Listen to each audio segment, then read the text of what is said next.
بصوا يا جماعه، انا عايزه اقول حاجه مضحكه شويه. قبل ما اطلع العمره جبت كراسه وقلت بقى ايه هكتب فيها اصحابي عشان ما انساش، والناس اللي عايشه واللي ميته وحبايب قلبي وكل الناس وكده. وكتبت كل الاسامي علشان ايه ما انساش حد. انا رايحه عند بيت الله، طبعا انا عارفه حد ايه اهلي واصحابي وحبايبي ولولادي ولحالاتي والشغل والكلام ده، بس برضو في ناس بعيده خفت انساها.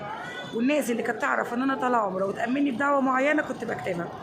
في نفس الوقت انا بشر برضو، ما انا بشر، انا جايه المكان ده عشان ادعي بكل حاجه، كل حاجه نفسي فيها. وفي نفس الوقت كانت من جوايا هنا نيتي كانت سودة للناس اللي ظلمتني. يا ربي قلت بقى وربنا لا راحه قدام الكعبه كده وهقول بلاوي بصراحه. يعني قلت ايه هقول كلام بقى ايه فظيع، يعني فظيع، يعني فظيع يعني. خليكم كده عشان تشوفوا الكعبه الحلوه دي القمر دي. فقلت ايه هقول بقى ايه واللي ظلموني واللي عملوني وكذا وكذا.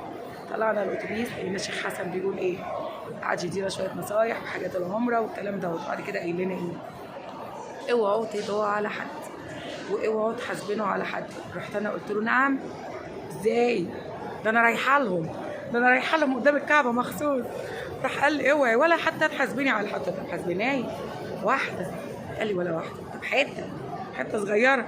قال لي ولا حاسبنا اصلا، ما تحاسبنيش حتى الحسبانه، ما تحاسبنيش يا عم. ده انا بقالي سنتين مقهوره وبعيط من ناس ظلمتني ومن ناس اتبلت عليا بالكذب. قال لي مفيش، ده انا كاتباهم عشان ما انساهمش.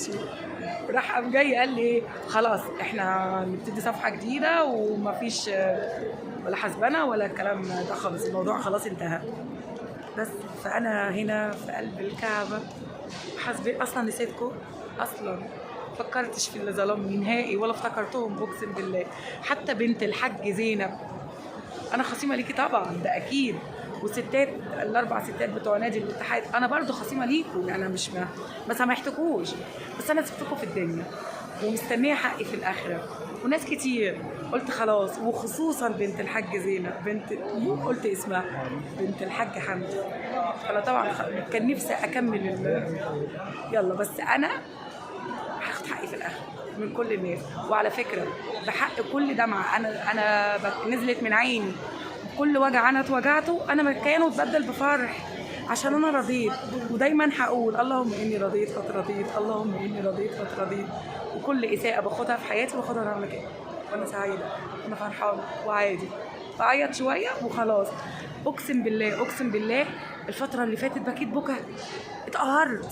كنت بقعد مع اصحابي في النادي وعيط واقول بعيط قهرتوني، انتوا قهرتوني، بس ربنا عوضني. اقسم بالله قهرتوني يا بنات، قهرتوني يا اصحابي، بس ربنا عوضني.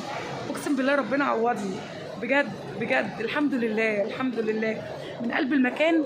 كنت جايه وانا شايله وغضبانه، بس لا اقسم بالله كله اتبدل، اقسم بالله كله اتبدل.